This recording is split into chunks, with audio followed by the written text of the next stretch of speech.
Mónica Cervera lo tuvo todo: el aplauso unánime de la crítica, una nominación al Goya y el cariño de millones de hogares que reían con sus ocurrencias. Pero hoy, esa misma mujer que brillaba bajo los focos se enfrenta al eco gélido de una celda de castigo tras haber tocado el fondo más oscuro de la indigencia. ¿Cómo es posible que la musa de directores legendarios terminara durmiendo sobre cartones mojados en un parque de Marbella mientras su propia familia asistía impotente a su autodestrucción? ¿Qué secretos inconfesables y qué hábitos destructivos la llevaron a ser expulsada de los sets de grabación para terminar pidiendo limosna en los semáforos, rodeada de un lujo que un día le perteneció y que hoy la ignora con crueldad absoluta? Prepárense para conocer la crónica de una ruina financiera total, la traición de una industria que la usó como mercancía desechable y el momento exacto en que una estrella decidió emprender su viaje sin retorno hacia la marginalidad por un simple paquete de frutos secos que acabó por arrebatarle su último gramo de libertad ante la justicia. No se retiren de sus asientos ni un solo segundo, porque hoy vamos a desvelar lo que nadie se atrevió a contar sobre el calvario de una actriz rota que cambió los flashes de la gloria por las sombras de los muros de Alaurín de la Torre. La verdad es mucho más perturbadora de lo que imaginan y están a punto de descubrir cada detalle que les ocultaron. Para entender el laberinto mental y vital de Mónica Cervera, debemos viajar atrás en el tiempo, hasta aquel año de 1975. España estaba despertando, el aire olía a cambio y a esperanza, pero en la ciudad de Málaga, la vida seguía teniendo ese ritmo pausado de las provincias que miran al mar. Allí nació Mónica, en el seno de una familia trabajadora que no entendía de alfombras rojas ni de guiones cinematográficos. Desde que era una niña muy pequeña, Mónica demostró que no era como los demás. Tenía una sensibilidad que a veces rayaba en la angustia. Se dice que era una pequeña observadora, alguien que prefería quedarse en un rincón mirando el comportamiento de los adultos antes que jugar a las muñecas con otras niñas de su edad. Fue una infancia marcada por los contrastes dramáticos de una España que aún guardaba ecos de una educación muy estricta, donde salirse del molde estaba mal visto. Sus padres, personas de bien, intentaron darle una educación convencional, pero el fuego artístico ya ardía en sus entrañas. Algunos conocidos de la época cuentan que Mónica sufría frecuentemente de silencios prolongados, como si estuviera habitando un mundo paralelo donde solo ella conocía las reglas. Quizás fueron esos primeros traumas infantiles, esa sensación de no encajar en los moldes tradicionales de belleza o de comportamiento, lo que fue forjando un carácter errático y profundamente vulnerable. Ella no tenía ese rostro de muñeca de porcelana que la televisión de entonces exigía. Poseía una belleza extraña, magnética pero inquietante, algo que, más tarde, sería su mayor herramienta de trabajo, pero que en su niñez le valió más de una mirada de incomprensión y rechazo. Era una joven que buscaba desesperadamente una validación que el entorno familiar, quizás demasiado pragmático, no sabía cómo darle. Ese vacío emocional inicial fue la semilla de una búsqueda constante de afecto que, con los años, se transformaría en una dependencia de la aprobación ajena. Pero, ¿qué ocurre cuando esa aprobación desaparece de repente? La ambición es un motor peligroso cuando no se tiene un ancla sólida en la realidad. Mónica, convencida de que su destino estaba escrito en las carteleras de los cines, decidió que Málaga se le había quedado pequeña. Era apenas una adolescente cuando decidió emprender el camino espinoso hacia Madrid, la ciudad que lo da todo, pero que también lo quita con la misma facilidad. Llegó a la capital con una maleta cargada de sueños y muy poco dinero en los bolsillos, enfrentándose a la brutal frialdad del asfalto madrileño. Aquellos primeros años fueron un auténtico calvario que la prensa de la época nunca se molestó en cubrir. Mónica no saltó al éxito de la noche a la mañana. Tuvo que pasar por la humillación de dormir en habitaciones compartidas con desconocidos, donde el olor a humedad y la falta de calefacción eran sus únicos compañeros. Se enfrentó a rechazos humillantes en castings donde ni siquiera le permitían terminar su frase, simplemente porque su físico no encajaba con el estándar comercial de la época. Imaginen la frustración de una joven con un talento inmenso que tiene que trabajar como camarera en locales de dudosa reputación o aceptar trabajos extraños para poder pagar una pensión de mala muerte. Esos años de lucha feroz, de comer un bocadillo al día para poder pagarse unas clases de danza o de interpretación, fueron endureciendo su piel, pero también fueron agrietando su alma. Cada no que recibía en una oficina de producción era una puñalada a su autoestima, una herida que ella intentaba sanar refugiándose en la soledad. Muchos de los que la conocieron en esos días de penuria recuerdan a una mujer que ya mostraba signos de una personalidad difícil, alguien que podía pasar de la risa nerviosa al llanto desconsolado en cuestión de segundos. El éxito parecía una meta inalcanzable, una luz que se alejaba cada vez que ella intentaba dar un paso adelante. Sin embargo, en medio de esa oscuridad, un golpe de suerte, o quizá una decisión oscura, estaba a punto de cambiar su destino para siempre. Fue en el año de 1999 cuando el nombre de Mónica Cervera empezó a sonar en los círculos más selectos del cine independiente. Un joven director llamado Ramón Salazar, que buscaba algo diferente, algo crudo y auténtico, vio en Mónica esa chispa de locura y genialidad que otros habían despreciado.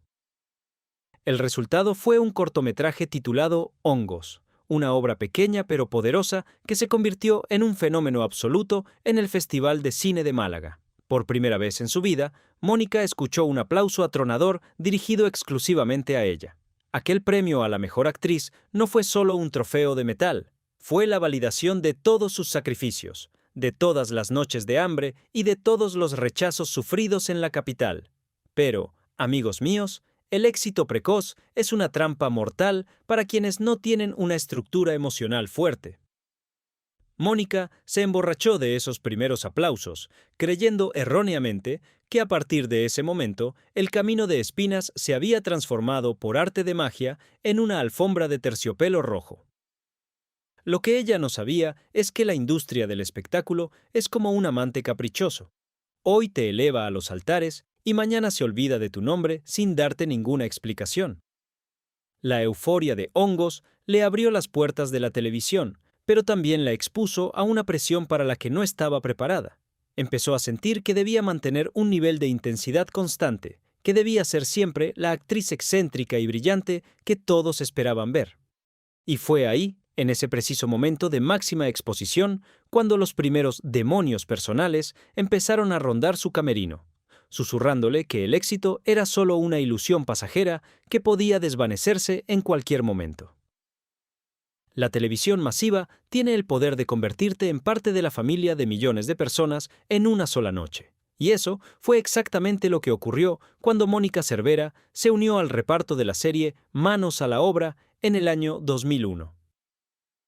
Interpretar al personaje de Nico fue su pasaporte definitivo a la fama popular.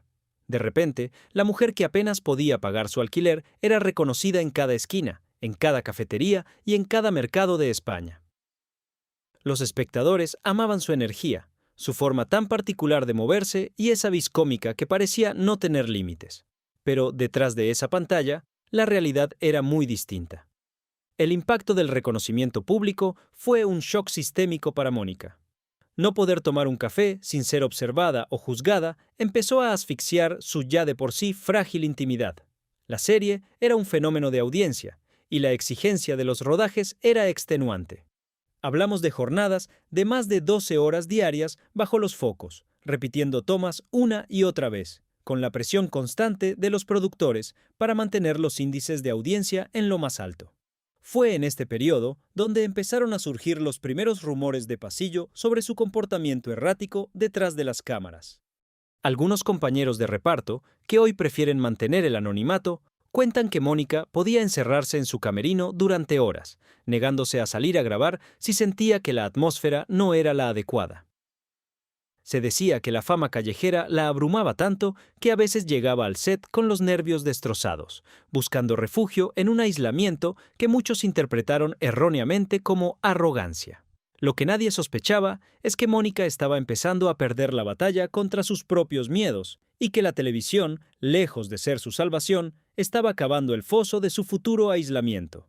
El éxito estaba allí, el dinero empezaba a fluir por primera vez en su vida, pero el precio que estaba pagando por dentro era demasiado alto. ¿Cómo es posible que en el momento de mayor brillo una persona pueda sentirse más sola que nunca? Esa es la gran incógnita que nos lleva a su siguiente capítulo, uno que la llevaría a tocar el cielo para luego dejarla caer sin paracaídas. Detrás de las risas enlatadas y los decorados de cartón piedra de los grandes estudios de televisión, se esconde a menudo una realidad mucho más gélida y despiadada de lo que el espectador puede imaginar. En aquellos años de éxito masivo, mientras Mónica Cervera se convertía en un rostro familiar para cada hogar español, la maquinaria implacable de la industria empezaba a pasarle una factura emocional que nadie estaba dispuesto a pagar por ella. Los secretos de los pasillos de las grandes productoras son, a menudo, oscuros y llenos de una competitividad que roza lo insano. Se dice que en las pausas de grabación, cuando los focos se apagaban momentáneamente, Mónica buscaba refugio en una soledad casi mística. Muchos no comprendían por qué esa mujer, que lo tenía todo a su favor, parecía cargar con un saco de tristezas invisibles sobre sus hombros. La presión por mantener unos niveles de audiencia estratosféricos obligaba a los actores a ritmos de trabajo que agotaban el espíritu. Fue precisamente en ese periodo de máxima exigencia donde algunos colaboradores cercanos comenzaron a notar ciertos hábitos destructivos, esas pequeñas muletas psicológicas a las que muchos artistas recurren cuando el peso de la realidad se vuelve insoportable. No se trataba de una falta de profesionalidad, sino de un grito de auxilio silencioso. Mónica empezaba a depender de ciertas sustancias prohibidas para acallar la ansiedad, para poder salir a escena y fingir una alegría que ya no habitaba en su corazón. En el aislamiento de su camerino, rodeada de maquillajes y guiones subrayados, la actriz luchaba contra sus propios demonios personales. Mientras fuera, el público aplaudía a un personaje que poco tenía que ver con la mujer rota que se miraba al espejo antes de salir a grabar. Y entonces, cuando parecía que su carrera se estancaría en la comodidad de la comedia televisiva, ocurrió algo que cambió el rumbo de su vida de manera definitiva. Fue una llamada telefónica, una de esas que ocurren una sola vez en la vida y que tienen el poder de elevarte al Olimpo o de lanzarte directamente al fuego. Al otro lado de la línea estaba Alex de la Iglesia, el director que ha hecho de lo grotesco y lo sublime su marca de identidad en el cine español. El cineasta buscaba a alguien capaz de interpretar a un personaje extremadamente complejo para su nueva obra maestra, Crimen Perfecto. No buscaba a una cara bonita de catálogo, buscaba una fuerza de la naturaleza, alguien que pudiera encarnar la obsesión, el deseo y la fealdad del alma humana con una naturalidad aterradora. Mónica aceptó el desafío de inmediato, sabiendo que esa era su gran oportunidad para demostrar que era mucho más que una actriz de reparto en una serie de humor. Sin embargo, pocos sabían que el proceso de casting fue una auténtica prueba de fuego, un desgaste mental donde el director la llevó al límite de sus capacidades. El papel de Lourdes, esa mujer obsesionada y manipuladora, requería que Mónica se vaciara por completo por dentro, que explorara sus zonas más oscuras y las pusiera al servicio de la cámara. Fue una decisión valiente, casi temeraria, porque para interpretar a Lourdes, Mónica tuvo que abrir puertas de su propia psique que quizás deberían haber permanecido cerradas para siempre. Pero el arte, a veces, exige sacrificios que rozan lo sagrado, y ella estaba dispuesta a entregarlo todo con tal de alcanzar la excelencia. El rodaje de Crimen Perfecto fue una experiencia tan intensa que muchos de los presentes en el set afirman que la atmósfera se podía cortar con un cuchillo. La dinámica de trabajo con Guillermo Toledo, su compañero de reparto, fue un constante tira y afloja de emociones reales que se filtraban en la ficción. Mónica no solo actuaba, ella vivía el calvario de su personaje. Los testigos de aquellas jornadas recuerdan a una actriz que, al terminar las tomas, quedaba en un estado de agotamiento incompatible con el bienestar físico. Era como si la energía del personaje de Lourdes estuviera consumiendo la vitalidad de la propia Mónica. La película exploraba una relación tóxica, opresiva y llena de una tensión que traspasaba la pantalla, y ese desgaste mental comenzó a pasarle factura en su vida diaria. Durante los meses que duró el proyecto, Mónica se alejó de sus amigos, de su familia en Málaga y se sumergió en un aislamiento voluntario para no perder el hilo de esa locura que debía interpretar. El estreno monumental de la película fue un estallido de gloria. La crítica nacional e internacional se rindió a sus pies, calificándola como el nuevo genio de la actuación en nuestro país. Parecía que el mundo entero estaba a sus pies y que, finalmente, había logrado dejar atrás las sombras de su pasado. Pero lo que pocos sospechaban era el terrible secreto que ocultaba este éxito. Mónica se sentía más vacía y vulnerable que nunca, como si hubiera dejado una parte de su alma atrapada para siempre en los negativos de aquella película. Llegamos así a la noche del 5 de febrero de 2005, una fecha grabada a fuego en la memoria de Mónica y en la historia de nuestro cine. Se celebraba la gala de los premios Goya, y ella era la gran favorita para alzarse con el galardón a la mejor actriz revelación. Imaginen la escena: el Palacio de Congresos de Madrid engalanado, las estrellas más brillantes del firmamento cinematográfico reunidas y Mónica, luciendo una sonrisa que ocultaba un mar de nervios, sintiendo por primera vez que la justicia poética estaba de su lado. El país entero esperaba que pronunciaran su nombre. Para ella, ese premio era mucho más que una estatuilla de bronce. Era la señal de que todo el sufrimiento, los años de hambre en Madrid y las humillaciones sufridas habían valido la pena. Sin embargo, el destino tiene a veces un sentido del humor muy cruel. Cuando el sobre se abrió ante millones de espectadores, el nombre que resonó en el auditorio no fue el suyo, sino el de Belén Rueda por su trabajo en Mar Adentro. El impacto psicológico de esa derrota pública fue devastador para Mónica, aunque mantuvo la compostura frente a las cámaras, obligándose a aplaudir a su compañera con una elegancia fingida. Por dentro, una grieta irreparable terminaba de formarse. Aquella noche, al llegar a su casa y despojarse de los lujos prestados para la gala, Mónica se enfrentó a la realidad de que el reconocimiento oficial le había dado la espalda en el último segundo. Fue un golpe a la línea de flotación de su autoestima, del que, según muchos expertos en su biografía, nunca llegó a recuperarse del todo. La derrota no fue solo profesional. Fue una herida espiritual que la convenció de que, por mucho que se esforzara, siempre sería la eterna olvidada. A partir de ese fatídico momento, Mónica Cervera entró en lo que podríamos llamar la jaula de oro del encasillamiento. A pesar de su talento indiscutible demostrado bajo las órdenes de los mejores directores, la industria comenzó a tratarla con una condescendencia insultante. El teléfono seguía sonando, sí, pero las ofertas que llegaban eran siempre para interpretar la misma caricatura. La mujer extraña, la marginada, el personaje peculiar que servía de contrapunto cómico o dramático, pero que nunca era el centro de la historia. Participó en proyectos como 20 centímetros o la serie Con dos tacones, esforzándose por brillar en roles que la mantenían atrapada en una caja muy estrecha de la que no podía salir. Esta situación generó en ella una profunda frustración artística. Mónica se sentía como un león enjaulado, alguien con una capacidad infinita para la tragedia que era obligada a hacer muecas para entretener a la masa.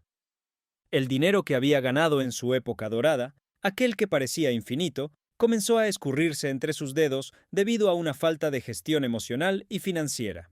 En este periodo, su aislamiento se hizo más evidente. Ya no acudía a los estrenos, evitaba las entrevistas y sus apariciones en la prensa del corazón eran prácticamente inexistentes. Estaba ocurriendo algo muy grave en su interior, una desconexión lenta pero implacable con el mundo que la rodeaba.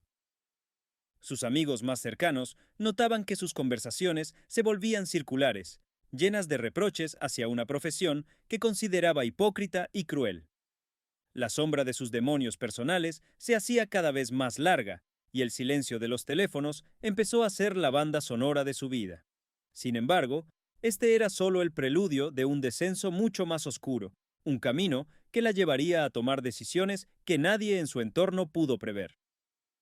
Los años que siguieron a aquel desplante, en la noche de los premios, fueron como un goteo incesante de agua fría sobre una hoguera que se negaba a extinguirse, pero que cada vez emitía menos calor. El pozo de las ofertas comenzó a secarse de manera alarmante. Ya no eran los grandes directores los que llamaban a su puerta con guiones cargados de poesía y profundidad, sino agencias de publicidad o producciones de bajo presupuesto que solo buscaban explotar su imagen de mujer estrafalaria.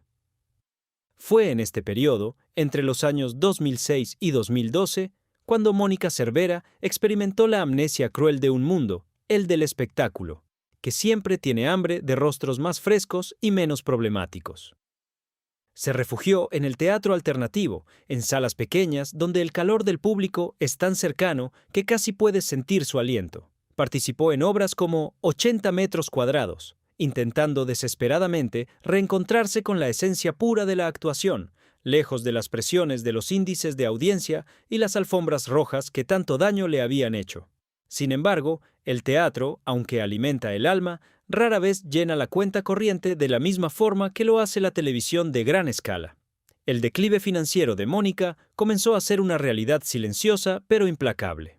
Aquellos ahorros que debían haber sido su colchón para la madurez empezaron a desvanecerse en el pago de alquileres en la capital, en gastos corrientes y en ese tren de vida que la industria te obliga a mantener, aunque ya no formes parte de su círculo íntimo. Sus ojos, antes llenos de una chispa de genialidad, empezaron a mostrar el cansancio de quien se sabe luchando contra una marea que siempre es más fuerte que uno mismo.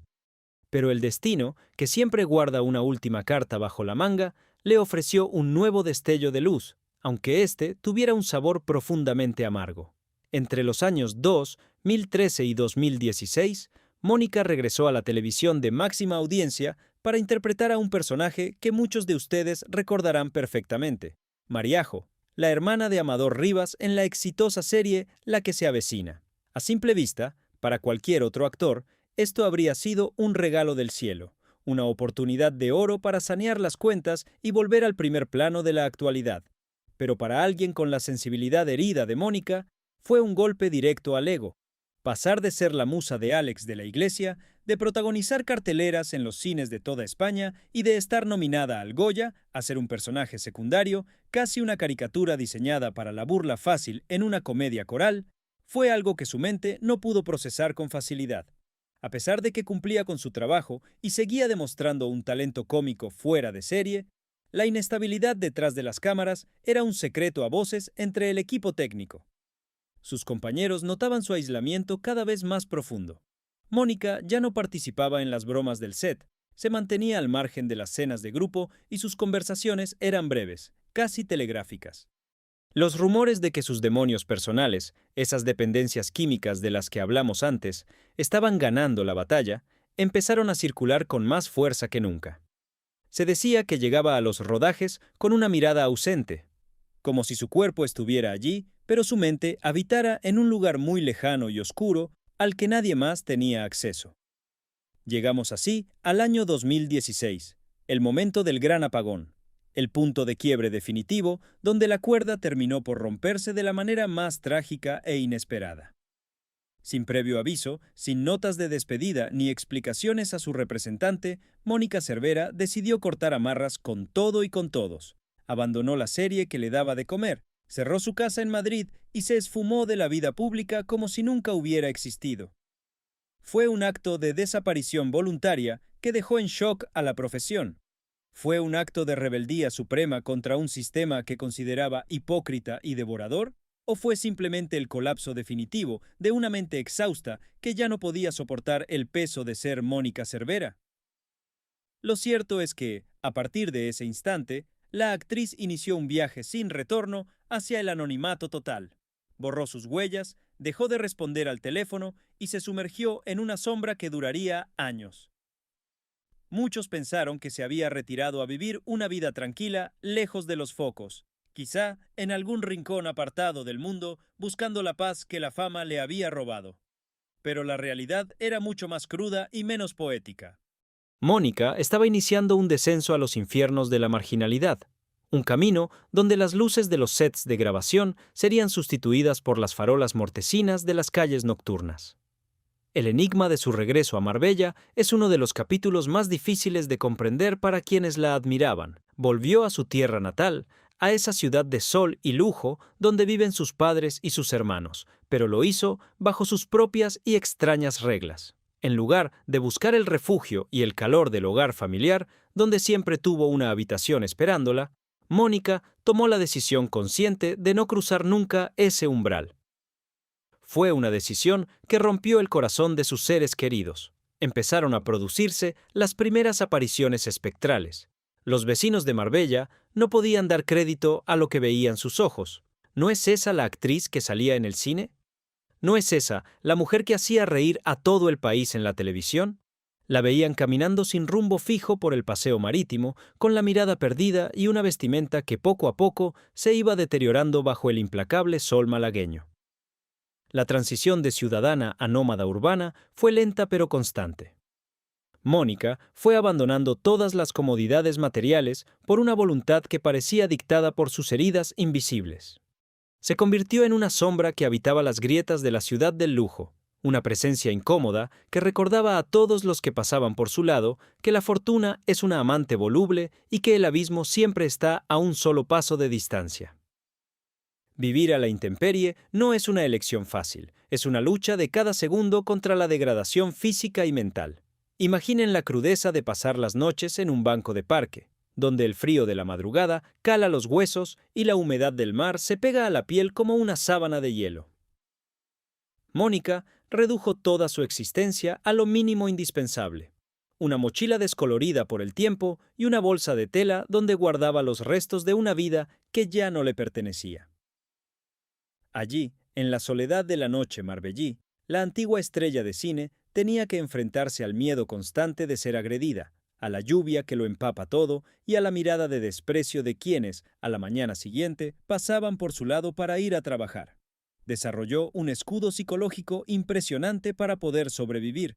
Se cuenta que, cuando alguien intentaba acercarse para ofrecerle ayuda o una habitación donde dormir, ella respondía con una dignidad feroz, casi agresiva: «No necesito nada de nadie», era su mantra defensivo. Prefería la libertad del asfalto, con todos sus peligros, antes que volver a someterse a las normas de una sociedad que sentía que la había traicionado. Pero este aislamiento total, este rechazo a cualquier mano tendida, la estaba empujando hacia un rincón del que sería imposible salir sin que mediara una tragedia. Y esa tragedia, queridos espectadores, estaba a punto de manifestarse en la forma de un paquete de frutos secos y un altercado que cambiaría su libertad por el frío cemento de una celda. Fue en el mes de enero del año 2024 cuando el silencio sepulcral que Mónica Cervera había construido a su alrededor saltó por los aires de la manera más inesperada. Los paparazzi de la revista Semana, tras seguir varias pistas de vecinos que hablaban de una presencia inquietante en las plazas marbellíes, lograron dar con ella. La imagen fue un choque frontal para todo un país que la recordaba vestida de seda. Allí estaba ella, con el cabello alborotado por el salitre y la ropa marcada por el paso de los meses a la intemperie. Pero lo más impactante no fue su aspecto físico, sino su reacción ante los micrófonos. «No quiero oír la palabra televisión», fue la frase que lanzó como un dardo envenenado. Había un odio visceral en sus palabras, un rencor profundo hacia una profesión que, según su visión distorsionada por el dolor, la había usado y luego desechado como un envase vacío. En ese encuentro fortuito, Mónica reclamó su derecho a la autodestrucción con una dignidad que dejó a los periodistas mudos. «Me tienen que respetar. Quiero que me dejen en paz», sentenció, dejando claro que su banco en el parque no era una derrota accidental, sino su trinchera contra un mundo que ya no comprendía. Aquel estallido de honestidad brutal nos reveló a una mujer que había decidido que el abismo era el único lugar donde podía ser verdaderamente libre, lejos de los juicios y las exigencias de la fama. La rutina de Mónica Cervera en las calles de Marbella se convirtió en una especie de teatro del asfalto, una representación diaria de la miseria en la ciudad del pecado y el lujo. Cada mañana, cuando el sol empezaba a calentar las carrocerías de los coches de alta gama que circulan por la zona, ella se acercaba a los semáforos. Allí, entre un Ferrari y un Porsche, la antigua estrella de cine extendía su mano buscando unas monedas, un gesto que para muchos era una puñalada de realidad. Es la ironía más cruel que podamos imaginar. Una mujer que un día fue el centro de todas las miradas en las mejores salas de cine de Europa, ahora mendigando el favor de conductores que, en su mayoría, subían la ventanilla para no tener que enfrentarse a su mirada. Algunos aseguran que, en esos momentos, Mónica parecía seguir actuando, usando sus dotes interpretativas para conectar con la compasión ajena, aunque su orgullo permaneciera intacto por dentro. «No necesito nada de nadie», seguía repitiendo cuando algún alma caritativa intentaba ofrecerle algo más que una moneda suelta. Era un mantra defensivo, una forma de decir que, aunque su cuerpo estuviera en la indigencia, su voluntad seguía siendo soberana. Pero ese orgullo, amigos míos, la estaba cegando ante un peligro mucho mayor que el hambre o el frío. Mientras Mónica se consumía en su soledad urbana, a pocos kilómetros de allí, su familia vivía un calvario paralelo que la prensa apenas ha rozado. Sus padres y hermanos, personas respetadas en Málaga, tenían que soportar el dolor indescriptible de saber que su hija, su hermana, estaba durmiendo sobre un cartón mientras ellos tenían una habitación vacía, limpia y caliente esperándola. Intentaron rescatarla en innumerables ocasiones, pero se encontraron siempre con un muro invisible de rechazo y hostilidad. Imaginen la impotencia legal y emocional de unos padres que ven cómo su hija se apaga lentamente y no pueden hacer nada, porque la ley protege la libertad de quien decide vivir en la calle, aunque sea a costa de su propia salud mental. Las noches de insomnio de su entorno familiar eran una constante, temiendo siempre que el teléfono sonara con una noticia fatídica, con ese mensaje que nadie quiere recibir sobre un viaje sin retorno. Era una tragedia a fuego lento, una fractura familiar que sangraba cada vez que el nombre de Mónica aparecía en los medios de comunicación, recordándoles que su drama privado se había convertido en el espectáculo favorito de una nación curiosa. Y entonces llegamos al punto de no retorno, a ese suceso oscuro que lo cambiaría todo y que ocurrió mucho antes de lo que la gente piensa, en febrero del año 2021. La desesperación es una mala consejera, y el hambre, cuando se junta con el desequilibrio emocional, puede empujar a las personas más brillantes a cometer actos impensables. En una tarde gris de aquel invierno, Mónica entró en un pequeño establecimiento de alimentación en Marbella. No buscaba joyas ni grandes sumas de dinero. Su objetivo era algo tan modesto como un paquete de frutos secos, unos cacahuetes que para ella representaban la supervivencia de ese día. La falta de raciocinio la llevó a intentar llevarse el producto sin pagar, un acto pequeño que desencadenó una catástrofe de dimensiones colosales. Cuando la dueña del local, una mujer trabajadora que no sabía quién era la persona que tenía delante, la descubrió y trató de impedir la sustracción, se encendió la chispa del desastre. Lo que debió ser una disculpa o una simple devolución de la mercancía se transformó, guiada por el pánico y la confusión mental de Mónica, en un altercado físico de extrema gravedad. Hubo forcejeos, gritos y un momento de tensión donde la antigua actriz, fuera de sí, cruzó una línea de la que no hay regreso. La intervención de terceros no tardó en producirse y en pocos minutos el sonido de las sirenas de la policía inundó la calle, apagando definitivamente cualquier eco de su antigua fama. La imagen fue devastadora. Una mujer rota, una antigua candidata al Goya, siendo llevada por las fuerzas del orden por un suceso que mezclaba la violencia con la más absoluta de las miserias. En ese momento, mientras las esposas se cerraban sobre sus muñecas, Mónica Cervera dejaba de ser una leyenda olvidada para convertirse en una encausada por la justicia. El teatro del asfalto se cerraba para dar paso al frío y lento engranaje de los tribunales, un proceso que avanzaría silenciosamente mientras ella regresaba, paradójicamente, a su banco en el parque, sin saber que el mazo de la ley estaba preparándose para caer sobre ella con todo su peso.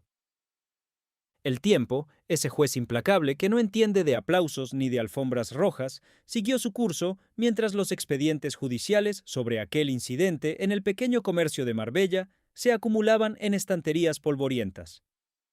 Durante casi 4 años, entre aquel fatídico febrero de 2021 y los primeros días de 2025, el proceso contra Mónica Cervera avanzó con la lentitud gélida de una maquinaria que no se detiene ante la fragilidad humana.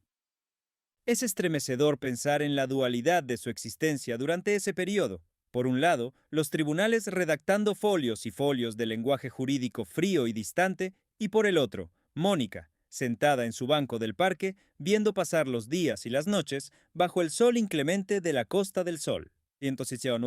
La justicia es ciega, nos dicen a menudo. Pero en este caso, también pareció estar sorda ante la evidente vulnerabilidad de una mujer que habitaba una realidad paralela. Nadie en el sistema judicial pareció conectar los puntos entre aquel altercado violento por un puñado de frutos secos y el estado mental de una actriz que un día fue el orgullo de la nación. Ella, por su parte, se mantuvo en una desconexión total. No tenía abogado de cabecera ni un equipo de relaciones públicas que limpiara su imagen. Estaba sola frente al mazo de la ley, una sombra que se desvanecía en el asfalto mientras los engranajes del Estado preparaban el golpe definitivo contra su ya mermada libertad. Aquellos años fueron un limbo cruel, una espera silenciosa donde el castigo se cocinaba a fuego lento sin que ella hiciera nada por evitarlo. Quizá porque en su interior sentía que cualquier destino era mejor que la mirada de lástima de una sociedad que ya no la reconocía. Y así, con la puntualidad siniestra de las malas noticias, llegamos al mes de febrero del año 2025. El titular que sacudió los cimientos del mundo del espectáculo en España fue tan breve como devastador. Mónica Cervera, condenada a 11 meses de prisión. El mazo de la justicia cayó con todo su peso sobre los hombros de una mujer que ya no tenía fuerzas para sostenerse. Los cargos fueron claros: robo con violencia y una falta por lesiones tras aquel forcejeo en el local comercial. Pero, amigos míos, detrás de esos términos técnicos se escondía una tragedia social sin precedentes. La sentencia no solo ordenaba su ingreso en un centro penitenciario, sino que también le imponía una multa económica que, dada su situación de indigencia, era una burla cruel del destino. El impacto en la opinión pública fue inmediato y polarizado. Mientras algunos sectores reclamaban que la ley debía ser igual para todos, sin importar el pasado glorioso de la acusada, una gran parte de la sociedad sintió una punzada de indignación y tristeza. ¿Es el encierro la solución para una persona cuyas verdaderas cadenas son sus propios tormentos internos? El debate ardió en las redes sociales y en las tertulias de café. ¿Cómo habíamos permitido, como país, que una de nuestras artistas más brillantes llegara a este punto de no retorno? La condena de 11 meses no era solo una pena de privación de libertad, era el acta oficial de defunción de su antigua identidad. Mónica ya no era la nominada al Goya, ni la musa de directores visionarios. A ojos de la ley, era simplemente una reclusa más, un número en un expediente que marcaba el inicio de su reclusión tras los muros de cemento. El ingreso de Mónica en el centro penitenciario de Alhaurín de la Torre, en Málaga, fue un evento cargado de un simbolismo fúnebre. Imaginen el momento en que las puertas pesadas de hierro se cerraron tras ella, extinguiendo el último rayo de luz del sol malagueño que la había acompañado en sus años de vagabundeo. En ese instante, Mónica perdió lo único que le quedaba: su banco en el parque, su último reducto de una libertad malentendida y amarga. Al cruzar el umbral del módulo de mujeres, fue despojada de su ropa de calle, de esa mochila descolorida que contenía los restos de su vida y de su propia autonomía. La realidad penitenciaria es de una brutalidad que ninguna película de las que ella protagonizó pudo captar con fidelidad. El olor a lejía, el sonido metálico de los cerrojos y la disciplina férrea de los horarios destruyeron cualquier rastro de la excentricidad que un día la hizo famosa. En su celda, rodeada de muros grises y bajo la vigilancia constante de las cámaras, Mónica tuvo que enfrentarse al silencio más absoluto. Ya no había transeúntes a los que evitar, ni semáforos donde pedir una moneda, ni pinos que la protegieran del viento. Solo quedaba ella y el eco de sus propias decisiones. Dicen quienes conocen el funcionamiento de estos centros que los primeros días son los más peligrosos para el espíritu, y en el caso de una mujer con una sensibilidad tan exacerbada, el confinamiento se convirtió en una tortura psicológica. La antigua estrella de cine, que un día habitó los mejores hoteles y las suites más lujosas, ahora compartía espacio con mujeres que cargaban con sus propias historias de oscuridad, convirtiéndose en una sombra más en el patio de la prisión. La tragedia de Mónica Cervera no es un hecho aislado, sino el síntoma de una enfermedad mucho más profunda que carcome las entrañas de la industria del espectáculo, tanto en España como en el resto del mundo.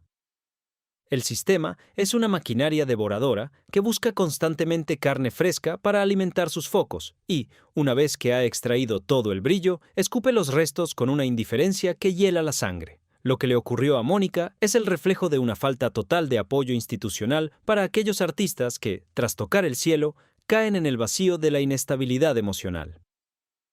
Hemos visto este guión repetirse una y otra vez. Talentos inmensos que, ante la falta de trabajo o el peso de la fama, buscan refugio en hábitos destructivos o en dependencias químicas que terminan por nublar su juicio. La lista de nombres que han pasado del aplauso ensordecedor al olvido más absoluto es larga y dolorosa. En el caso de Mónica, el abandono fue doble. Por un lado, una industria que no supo ver más allá de su utilidad comercial, y por otro, una sociedad que prefiere mirar hacia otro lado cuando el éxito se convierte en miseria.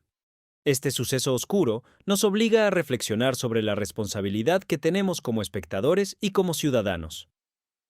Consumimos el arte y luego nos olvidamos del artista. La maquinaria sigue girando, buscando a la próxima joven promesa que ocupará las portadas de las revistas, mientras Mónica, desde su celda, es el recordatorio viviente de que el resplandor de los focos puede ser la antesala de la oscuridad más profunda. Y así, llegamos al final de esta crónica, pero no al final de la historia de Mónica, que sigue escribiéndose entre las cuatro paredes de una celda en Al-Jaurín. Hemos recorrido juntos el camino desde sus sueños de niña en Málaga, pasando por el éxito efímero de las alfombras rojas y los premios, hasta el frío asfalto de las calles y el rigor de la ley. La vida de Mónica Cervera es una lección magistral sobre la fragilidad de la condición humana y lo efímero de la gloria. Es el eco fantasmal de un aplauso que se ha ido apagando hasta convertirse en un silencio sepulcral.